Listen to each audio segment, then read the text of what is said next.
오늘은 어떤 주일일까요? 감사해요. 네. 오늘은 스승의 주일로 저희가 구별하며 지키는데요. 이 스승의 주일하면 우리가 딱히 생각나는 틀이 있죠. 스승, 선생 뭐 이런 단어들이 생각나고 또 목회자 혹은 주일학교인 교사 이렇게 생각을 하기 마련입니다.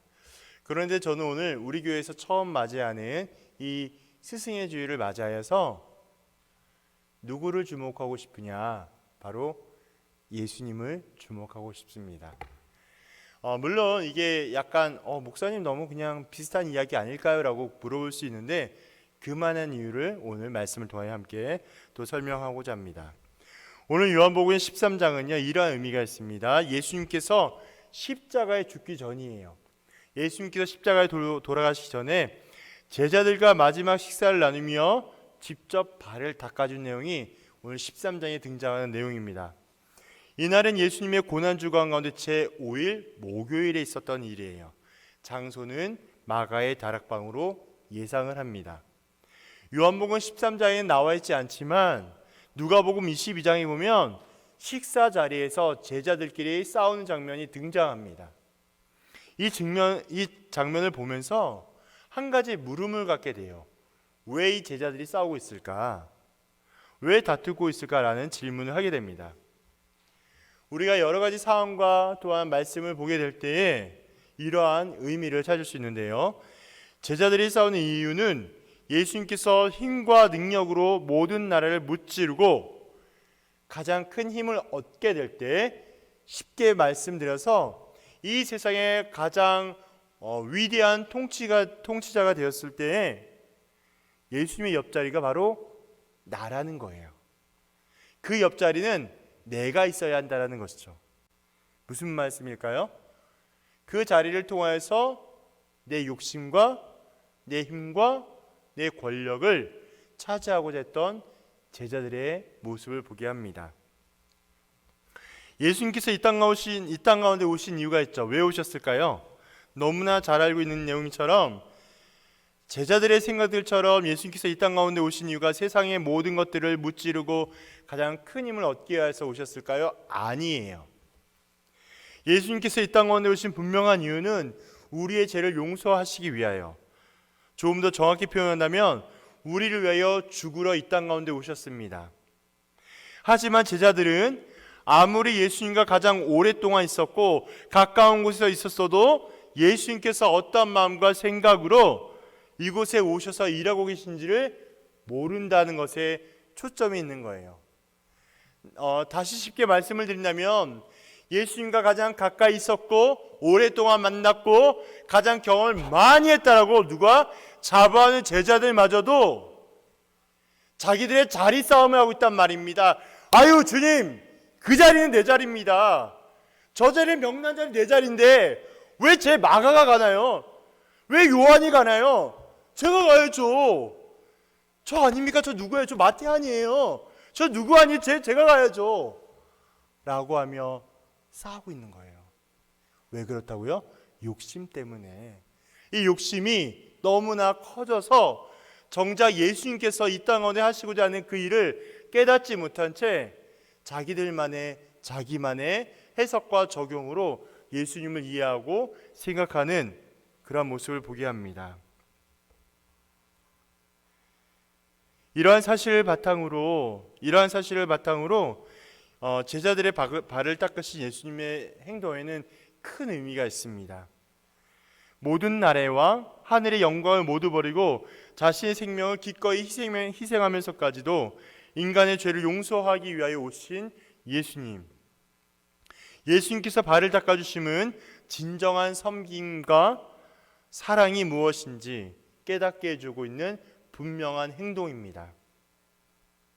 가장 높임과 존경, 인정받아야 할 예수님께서 먼저 낮고 낮은 죄인을 위해 발을 닦이고 섬김의 희생은 사랑을 가르쳐 주시는 아주 귀한 행함임을 알게 하는 것이죠. 참고로 당시 유대인의 모습을 따르게 되면 발을 닦아주는 일은 누가 하는 일일까요?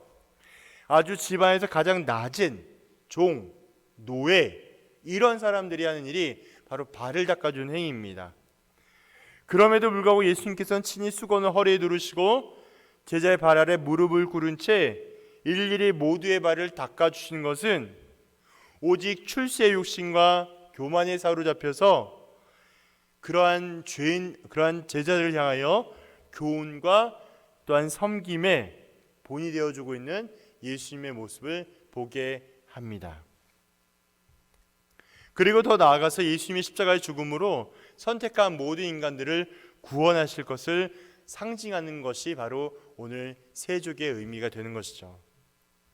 그래서 예수님께서 베풀어 주시는 죄 용서함을 거절하는 자는 결코 예수님과 함께 생명적인 관계를 이룰 수 없으며 이것을 거절한 베드로의 말을 단호히 거절하게 되는 것이죠. 그 말씀이 6에서 11절에 해당되고 있는 이야기입니다. 스승 되신 예수님께서 가장 낮고 천한 발을 닦아주는 것은 높임과 자랑이 아니라는 거예요. 오히려 제자들에게 사랑과 섬김의 몸을 보여주고 있는 것입니다.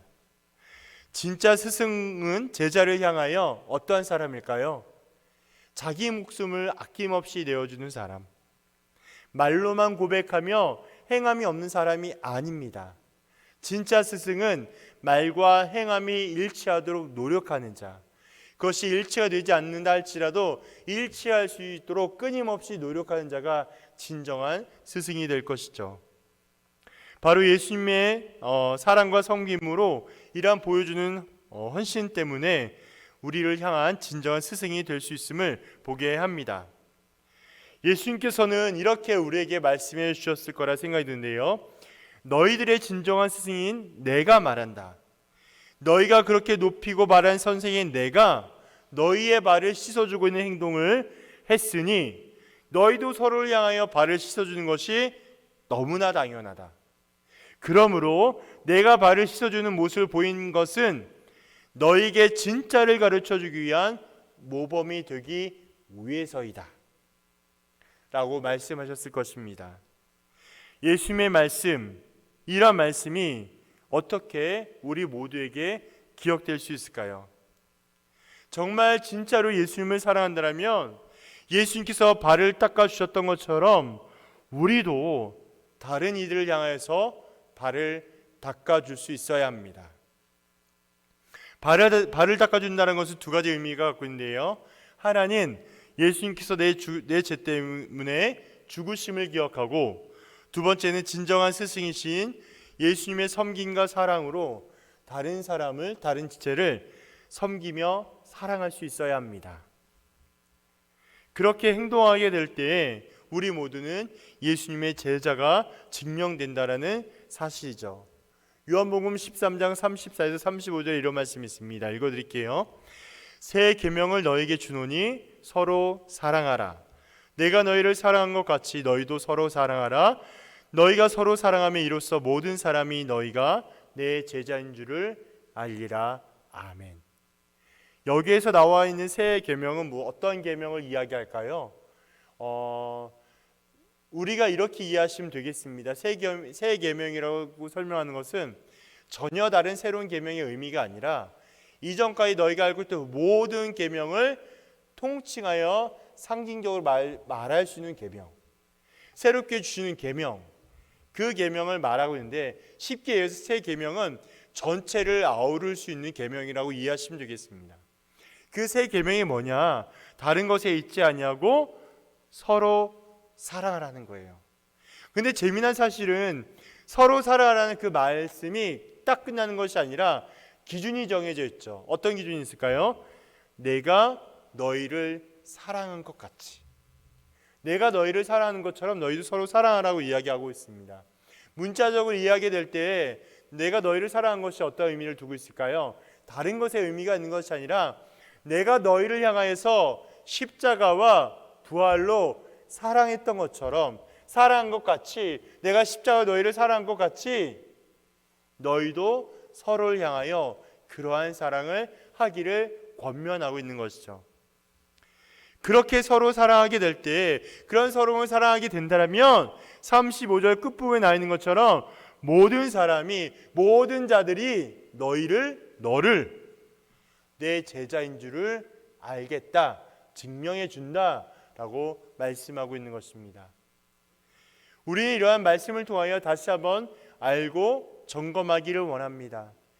단지 발을 닦아주는 행위에서만 끝나는 것이 아니라 하나님의 그 은혜의 가운데 예수님을 통하여 발을 닦아주는 행위는 예수님의 은혜와 사랑을 기억하고 그 은혜와 사랑을 많은 사람들에게 실천하며 본이 되어주는 섬김이 되기 때문인 것이죠. 오늘의 말씀을 통하여 우리는 예수님이 어떠한 분인가를 생각해 보면 좋겠습니다. 예수님은 어떠한 분일까요? 예수님은 섬김과 겸손의 왕입니다. 예수님은 섬김과 겸손의 왕인데요, 마가복음 10장 45절에 그런 말씀이 있습니다. 인자가 온 것은 섬김을 받으려 함이 아니라 도리어 섬기려고 하고 자기 목숨을 많은 사람의 대속물로 주려 함이라. 나와 있는 말씀처럼 예수님께서 이 땅 가운데 오신 이유는 인정받고 높아지며 자신을 위해서 온 것이 아닙니다. 예수님께서 이 땅 가운데 오신 이유는 하나님의 구원 계획을 완성하시기 위하여 자신의 죽음으로 선택한 모든 인간의 죄악을 용서하시기 위하여 이 땅 가운데 오셨어요. 결국 자기를 낮추고 죽기까지 복종하기 위해 이 땅 가운데 오신 것입니다. 예수님의 섬김과 겸손을 보면서 우리가 기억할 것은 첫째는 자기를 부인하는 것이에요. 그리고 예수님만을 인정하는 것부터 출발해야 합니다. 내가 먼저 부인되지 않으면 모든 결정과 유혹으로부터 이길 수가 없고, 예수님을 인정하지 않으면 여전히 내 의지와 경험 때문에 반복적으로 실패를 경험합니다. 그래서 먼저 나를 부인하고 오직 예수님만을 인정하셔야 해요. 그렇게 살아가게 될 때에 바로 하나님의 은혜 가운데 섬김과 순종의 은혜를 누리게 되는 것이죠. 그 다음에 오늘의 본문을 통하여 우리에게 주시는 교훈은 무엇일까요? 진정한 스승은 오직 예수 그리스도입니다. 아무리 경험이 많고 아무리 많이 배우고 지식이 풍성하여도 한계가 있기 마련입니다. 한계를 만나면 한없이 무기력해지고 결국 어떻게 될까요? 원점으로 돌아가게 돼요. 이러한 모습이 우리 신앙생활과 똑같습니다. 그래서 세상적인 지식과 경험은 절대로 한계를 뛰어넘을 수가 없어요. 하지만 유일하게 뛰어넘는 것이 있죠. 세상의 지식과 한계를 뛰어넘는 것, 우리는 그것을 초자연적이라고 표현합니다. 초자연적인 힘과 능력이 있는 분은 오직 한 분만으로 존재해요. 사망을 이기시고 영원하고 완전한 부활 승리로 확정해 주신 분, 예수 그리스도만이 유일한 초자연적인 능력과 지혜가 되어줍니다. 특별히 스승이라는 단어를 우리가 생각해 볼 때, 스승이라는 단어는 자신을 가르쳐서 인도하는 사람이란 뜻이 있습니다. 진정한 스승이신 예수 그리스도, 그분은 가장 절망적인 사망을 이기시고 부활하여 주셔서 가장 기쁨과 평안을 가르쳐 주셨고, 영원토록 우리가 그렇게 경험할 수 있도록 인도해 주십니다. 결국 우리를 사망과 어두움에서 유일하게 구원하시고 인도하신 분이 바로 예수님이시죠. 오직 예수님만이 우리의 진정한 스승이 될 수 있습니다. 그런 본문을 통해 우리가 어떠한 깨달음을 얻을 수 있을까요? 예수님의 가르침을 따라 서로 발을 씻어주겠습니다. 예수님의 가르침을 따라 서로 발을 씻어주겠습니다. 오늘의 말씀을 본문을 묵상하다 보면 자체 그 글자에만 집중하게 되어서 누군가의 발을 씻겨주는 행위에만 생각할 수 있는 경우들이 있죠. 그러나 중요한 사실은 발을 씻기는 행위보다 다양한 방법으로 섬기며 생각하며 적용해야 합니다. 내가 할 수 있는 상황 가운데 구체적으로 실천 가능한 내용을 정리하고 실제가 되어 완성될 수 있도록 노력해야 하는 것이죠. 그래서 말로만 우리가 사랑하는 것이 아니라 진실한 행함으로 우리의 사랑을 증명하며 실천할 수 있어야 합니다. 어려운 지체를 볼 때마다 조건 없이 도와줄 수 있어야 하고, 어려운 일을 당한 형제를 바라볼 때마다 함께 기도하며 위로할 수 있어야 합니다. 낙심하여 주저앉는 동역자를 바라볼 때마다 다시 일어설 수 있도록 세워주고 격려하는 것이 발을 씻어주시는 것입니다. 그것이 하나님께서 원하신 진정한 세족의 의미를 아는 자요, 실천하는 자가 되기 때문인 것이죠. 머리로만 아는 세족이 아니라 마음과 행함으로 증명되는 참된 세족의 의미를 기억하는 우리 모두가 되기를 소망합니다. 스승의 주일을 맞이하여서 우리가 무엇을 기억하며 어떠한 은혜로 살아가기를 원하십니까? 우리에게 가르쳐 주신 참된 소망이 되어 주신 예수님만을 기억합시다. 예수님의 가르침, 예수님의 은혜, 예수님의 사랑, 예수님의 완성하심만이 우리의 가장 참된 완전한 완벽한 스승이 되어 주십니다. 그 스승의 은혜를 기억하며 하나님의 나라와 영광을 위해서 믿음으로 달려가는 저 우리 청년부가 되기를 주님의 이름으로 축복합니다. 주의 영광 이곳에 가득해 우린